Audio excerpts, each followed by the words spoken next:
Es la clase en donde vamos a intentar determinar la relación entre la carga y la masa, o lo que llamamos carga específica de la partícula que conocemos como electrón. En primer lugar, como siempre, vamos a intentar determinar el objetivo del trabajo práctico. Escrito en una línea, el mismo es determinar el valor de la relación entre la carga y la masa del electrón mediante un tubo que conocemos como tubo de rayos filiformes. La idea es lograr captar la desviación de un electrón producto de una fuerza externa. Filiformes se llaman los rayos generados en este tubo porque son haces muy finos de electrones, son como haces filtrados y son, y reciben ese nombre justamente por esta cuestión que tiene este ensayo, que más adelante vamos a ver cómo y por qué lo producimos. Para continuar con lo que es el objetivo, tenemos básicamente dos constantes universales. Por un lado, la carga del electrón, que hoy conocemos con un valor estándar de 1,6 por 10 a la menos 19 coulomb, y la masa del electrón, que hoy también es como estándar, es un valor de 9,1 por 10 a la menos 31 kilos. El ensayo tiene por objetivo hallar la relación entre ellos, no de manera independiente. La relación va a dar un valor del orden de 1,76 por 10 a la menos 11 coulomb por kilogramos. Una de las primeras personas en intentar hallar la relación entre la carga y la masa de una partícula fue Thomson, el mismo el del modelo atómico. Thomson determinó la relación entre la carga y la masa al medir la desviación que generaba un campo magnético en las cargas y midiendo la cantidad de energía que llevaba. En los links que figuran en esta presentación a la derecha van a poder encontrar más información al respecto. Todo el TPE se basa básicamente en igualar dos fuerzas. Por un lado, la fuerza que produce un campo magnético sobre una carga, al hallarse la carga en movimiento, a la cual se conoce como fuerza de Lorentz, y por otro lado, una fuerza producto de la forma en la que va a circular el electrón, que es una forma, ya adelanto, una forma circular, que es la que se llama fuerza centrífuga. Todo el TP básicamente se basa en eso. En primer lugar vamos a trabajar sobre la fuerza de Lorentz, que como dije antes es la fuerza que se produce al someter a una carga a un campo magnético. La fuerza de Lorentz, como toda fuerza, es un vector, y en este caso se determina como el producto de la velocidad de esa carga por el campo magnético, y esto multiplicado por el escalar Q, que es la carga, en este caso, del electrón, que es la partícula que vamos a estar analizando. Como ustedes saben, el producto vectorial de dos vectores es básicamente el producto del módulo de ambos por el seno del ángulo que hay entre ellos. Y la clave acá va a estar justamente en el ángulo. El ángulo no va a ser cualquier ángulo, sino que va a ser un ángulo especial que va a permitir igualar la fuerza de Lorentz con la fuerza centrífuga a la que va a estar sometida la partícula. Esto es un poco lo que les estaba explicando. En función de la carga de la partícula, la misma va a ir en un sentido o en otro, y lo que va a determinar, o sea, cuando digo en un sentido o en otro, estoy hablando de la fuerza de Lorentz, y la misma va a estar determinada por los dos vectores que representan el campo magnético y la velocidad de la partícula. Si quieren ahondar y entender un poco más, van a entender que esto lo pueden modelizar de alguna manera en el mundo físico con lo que se llama la regla de la mano derecha. La fuerza de Lorentz está muy presente en un montón de efectos físicos. Van a ahondar en detalle con esto, en máquinas e instalaciones eléctricas. Porque justamente al movilizar una carga y al someter la misma a un campo magnético, siempre aparece la fuerza de Lorentz.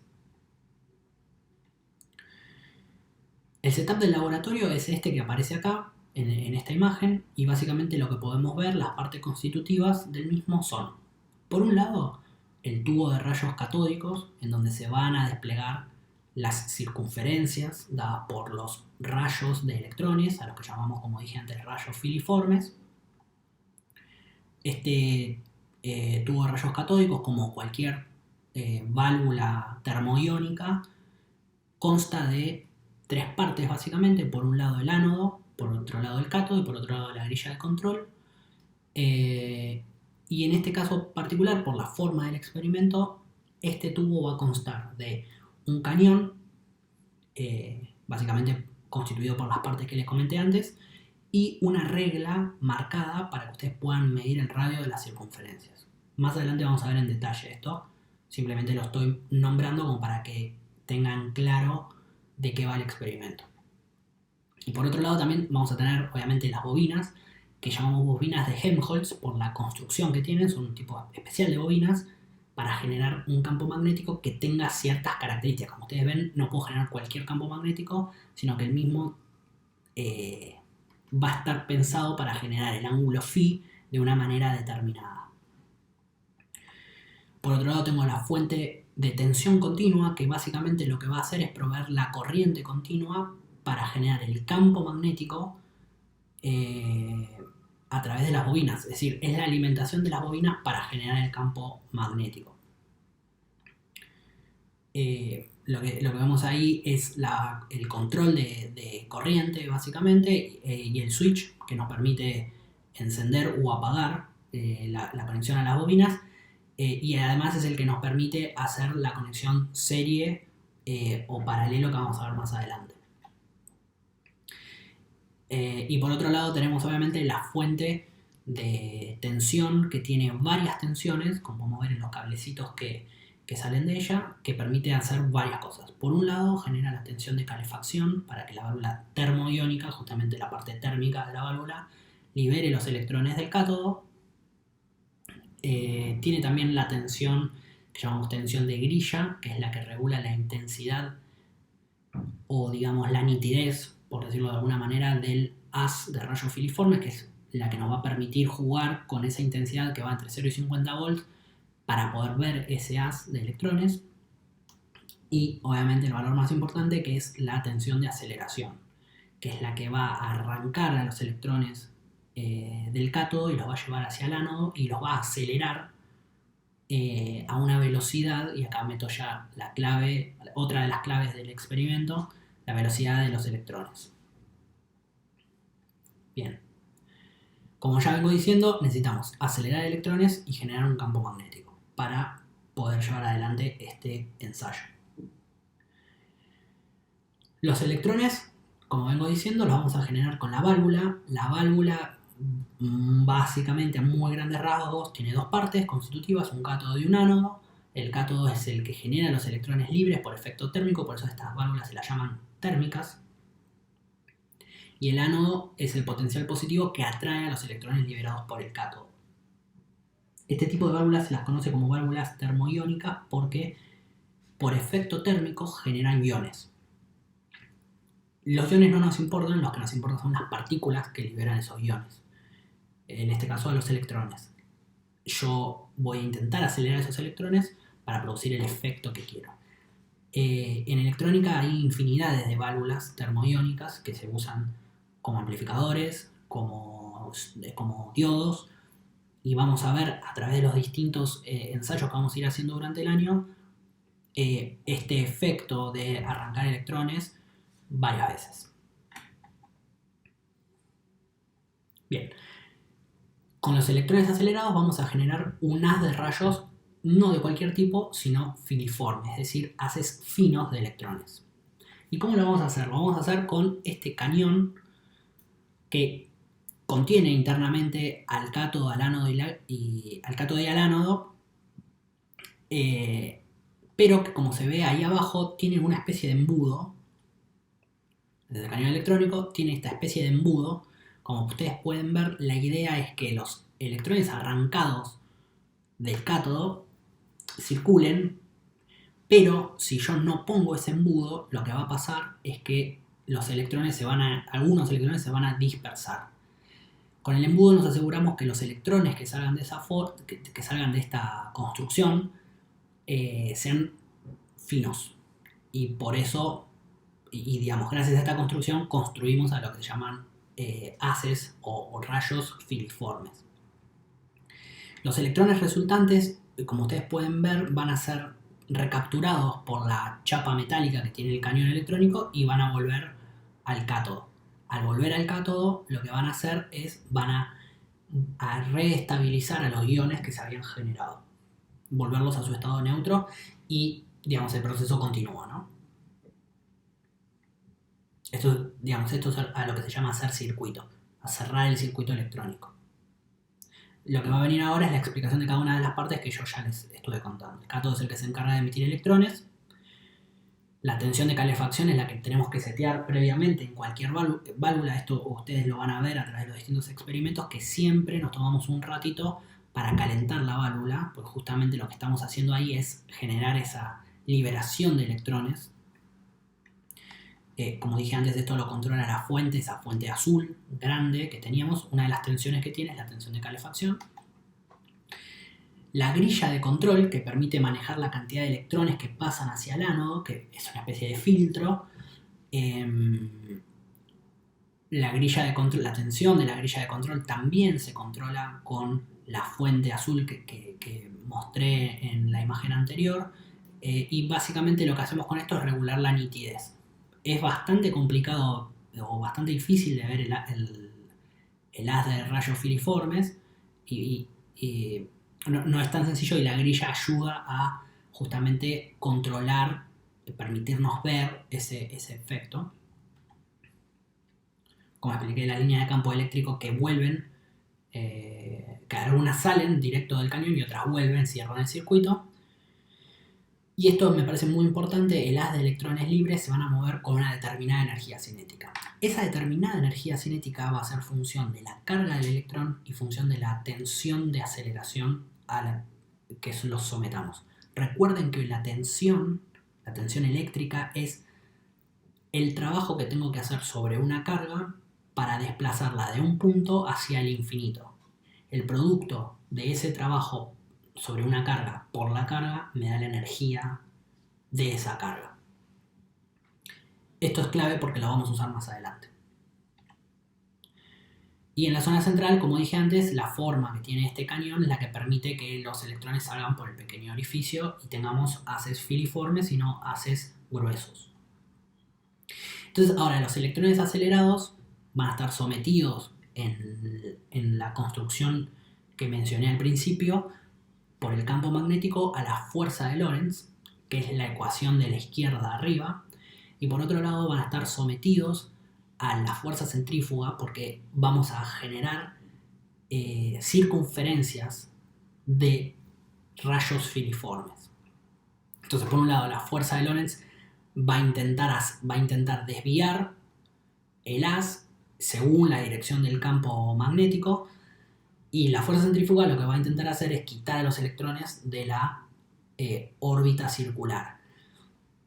Pero vamos a intentar armar la fuerza de Lorentz de manera tal que podamos equilibrar dinámicamente, es decir, que la suma de la fuerza de Lorentz y de la fuerza centrífuga sea cero. Y en ese caso lo que vamos a tener es que la relación entre la carga y la masa va a ser producto de la velocidad, el campo magnético y el radio de la circunferencia. Este es el objetivo y este es el experimento que se planteó Thomson. Pero, como ustedes pueden ver en la ecuación que tenemos acá, tenemos, o sea, la relación de la carga y la masa es lo que queremos hallar, pero la tensión y el campo, perdón, la velocidad y el campo magnético los desconocemos y no lo vamos a poder medir. Por lo menos no directamente. El radio de la circunferencia sí, porque vamos a ver más adelante que hay como una especie de regla en la cual vamos a poder calibrar, en función de la tensión de aceleración, vamos a poder calibrar a los radios de esas circunferencias, con lo cual el radio de la circunferencia va a salir de forma directa del experimento, pero no así la velocidad y el campo magnético. Entonces, el campo magnético, para poder hacer esa igualación de la que hablaba antes entre la fuerza de Lorentz y la fuerza centrífuga, debe tener radios fijos, o debemos poder determinar radios fijos, y debemos de medir la corriente que genera al campo magnético, ¿no? Lo vamos a hacer con el con el cañón y con las bobinas de Helmholtz. Esta parte había pensado en sacarla, pero luego me pareció que lo iban a, digamos, que iba a ser importante que la tengan por lo menos a mano, porque lo van a necesitar para determinar el error en la medición de la corriente. En función de cómo se conecten las bobinas, esto lo pueden ver en el apunte, en función de cómo se conecten las bobinas, si en modo serie o en modo paralelo, la corriente que va a circular por las mismas va a ser distinta. Entonces, si ustedes quieren determinar el error, va a ser importante que nosotros le demos o que ustedes vean en el experimento cuál es el tipo de conexión que vamos a estar usando, si es serie o si es paralelo. Esto está explicado en el apunte, es bastante sencillo y lo utilizamos nada más que para determinar el error en la corriente.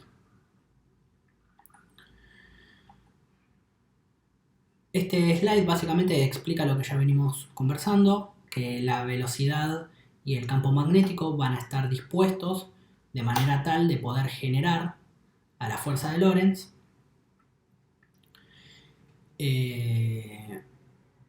y que si no hacemos nada, en principio la fuerza de Lorentz haría, es decir, si yo no hago circular el electrón en una órbita, simplemente lo hago circular y lo hago atravesar ese campo magnético, el campo magnético me va a desviar ese electrón. Este efecto que se da en los tubos de rayos catódicos sometidos a bobinas es el mismo efecto que se usa en pantallas tipo TRC, que significa tubo de rayos catódicos, o por ejemplo en los televisores antiguos, los osciloscopios antiguos o los equipos de electromedicina. Y antiguamente era una, digamos, monitores también, antiguamente era una mecánica bastante utilizada. Hoy, digamos, se usa mucho menos en lo que es la industria electrónica. Sin embargo, fue un método muy, muy popular, especialmente para pantallas. Bueno, lo que se ve es el efecto de desviación. Si yo controlo las variables que me generan el campo magnético y la velocidad de la partícula, voy a poder controlar la desviación y ese es el efecto por el cual funcionan esas pantallas. Bien, quiero explicar esto un poco en detalle. Como se ve acá en esta animación, el electrón, pensemos ahora al haz de electrones, en lugar de como un haz, como una partícula, el electrón va a salir del cañón y va a generar estas órbitas circulares. Lo que tenemos en el medio con forma de escalera acostada es la grilla. Cada una de las líneas, no es la grilla del tubo, sino que es la grilla sobre la cual vamos a medir los radios de las circunferencias. Cada una de las líneas que tiene esta escalera, digamos, está calibrada, tiene una indicación y nos permite medir el radio de una de esas circunferencias. Entonces, para un valor de tensión de aceleración V1 y una corriente I1 vamos a tener una primera circunferencia. Si yo ahora cambio el valor de tensión a un valor superior, pero manteniendo la corriente, es decir, manteniendo el campo magnético, voy a obtener una segunda circunferencia. Y ahora con una tercera tensión aún superior a las otras dos tensiones anteriores, pero manteniendo la corriente, o sea, manteniendo el campo magnético constante, voy a generar una tercera circunferencia. Es decir, si yo mantengo la corriente constante y voy variando el valor de la tensión de aceleración, voy a ir generando distintas circunferencias.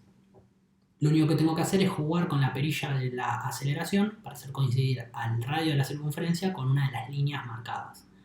Cuando lo hallo, mido el radio de esa circunferencia y mido el valor de tensión que le estoy aplicando. Y obviamente tengo que tener la corriente como dato de valor fijo, ¿no? Luego puedo repetir este experimento para cualquier valor de corriente que yo fije y me permita desviar el haz. Si hago muchas veces todas estas mediciones, lo que voy a obtener son un montón de mediciones y con este montón de mediciones voy a poder determinar finalmente el valor de la relación entre la carga y la masa. Esto nos pareció interesante mostrárselo porque esta foto la tomamos en el laboratorio de física. Lo que se ve, la imagen en la imagen, digamos, es en la parte negra donde arranca la circunferencia, Ese es el cañón. El cañón escupe, digamos, entre comillas, a los electrones hacia abajo y vuelven hacia el cátodo. O sea, la parte inferior es el ánodo, la parte superior es el cátodo. Y generan esta circunferencia, digamos. El color azulado que ustedes ven es la recomposición de los átomos de hidrógeno presentes en el tubo, que al ser impactados por los electrones que produce el cañón, se ionizan.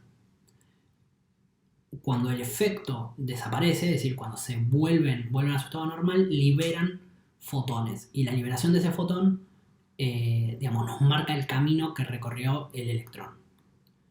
El color azulado no es el color de los electrones, sino es el color del fotón que libera el átomo de hidrógeno al desionizarse, o sea, volver a su estado normal, y tiene que ver con la frecuencia de la energía con la que fue golpeado. Esto lo vamos a ver en detalle en el trabajo práctico siguiente, que es el de espectrometría.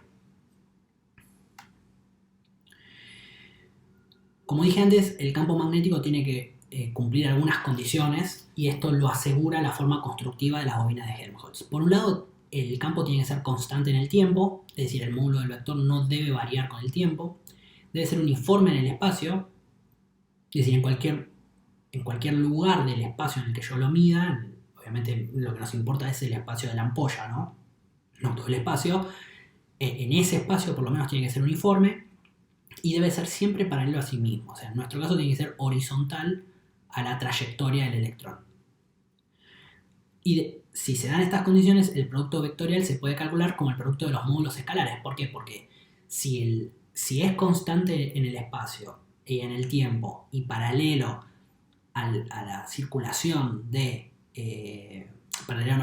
perpendicular a la circulación de electrones, el seno de 90 grados, que va a ser el ángulo que formen la velocidad, o sea, el giro del electrón y el campo magnético, va a dar 1. Si da 1, nos queda solamente el producto de los módulos de los vectores. Y me independizo del ángulo. Y ahora, para entrar en detalle de la parte matemática, como dijimos, al electrón moverse en una trayectoria circular va a estar sometido a una fuerza centrífuga. Esa fuerza centrífuga la vamos a calcular como la masa del electrón por la velocidad que tiene al cuadrado sobre el radio de la circunferencia que describe. Y la fuerza de Lorentz, que como dije, va a ser el producto de los módulos de los vectores por la carga. Y ya me independicé del seno del ángulo. Como lo que vamos a hacer es intentar equilibrarlos, es decir, vamos a concentrarnos en los electrones que equilibran la fuerza centrífuga con la fuerza de Lorentz, vamos a poder igualar las dos ecuaciones. Y haciendo un pequeño reemplazo en donde la carga de una partícula genérica la llamamos E por ser la carga del electrón, nos va a quedar que la relación entre la carga del electrón y la masa es igual al cociente entre la velocidad del electrón y el producto del campo magnético por el radio de la circunferencia que describe. Pero, voy a dar un paso atrás, pero ustedes pueden ver que en la relación de la carga y la masa tengo tres variables, pero de las tres variables solo una voy a poder medir, que la voy a medir sobre la escalerita, el radio de la circunferencia, pero luego la velocidad que tiene el electrón al circular por esa órbita circular y el campo magnético no los voy a poder medir directamente. Entonces voy a tener que reemplazar esas mediciones por mediciones indirectas, que es lo que estoy explicando acá. Para el caso del campo magnético me voy a concentrar en la corriente. Es decir, lo que yo voy a poder regular que va a generar el campo magnético es la corriente. Y K va a ser una constante que va a ser propia de las bobinas de Helmholtz. Y por el otro lado tenemos la velocidad.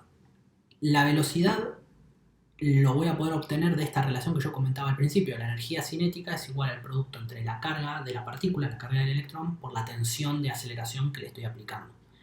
La energía cinética de una partícula, según las leyes de Newton, se puede describir como un medio de su masa por la velocidad al cuadrado.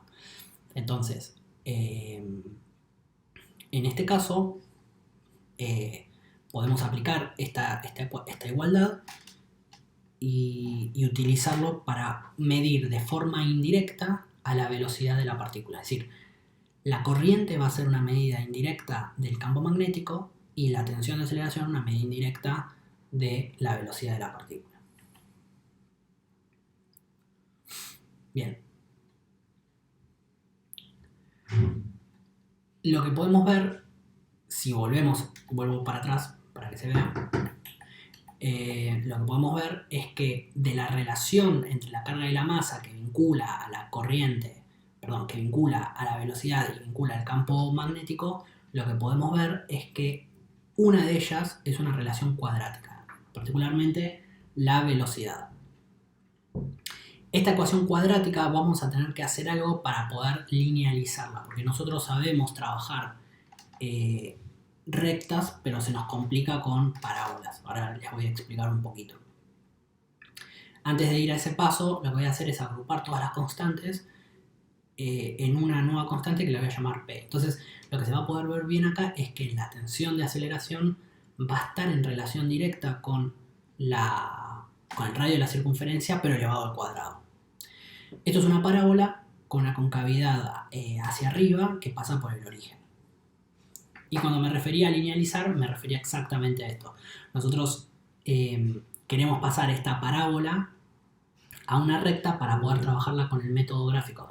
En el TP de errores, introdujimos el método gráfico para, a través de distintas mediciones, poder hallar una resultante. Para poder utilizar ese método tenemos que linealizar la curva. La linealización de la curva la vamos a hacer reemplazando a la variable r cuadrado por x.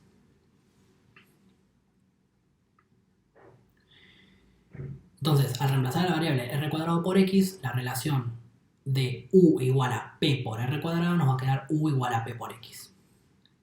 Y ahora sí ya podemos entrar al método gráfico. También recomendamos que utilicen Python.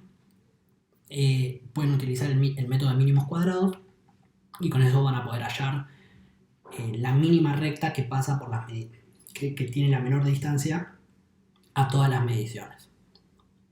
Bien, no me voy a detener a explicar esto porque esto ya lo vieron en el TP de errores, todos hicieron el TP de errores, así que lo saben.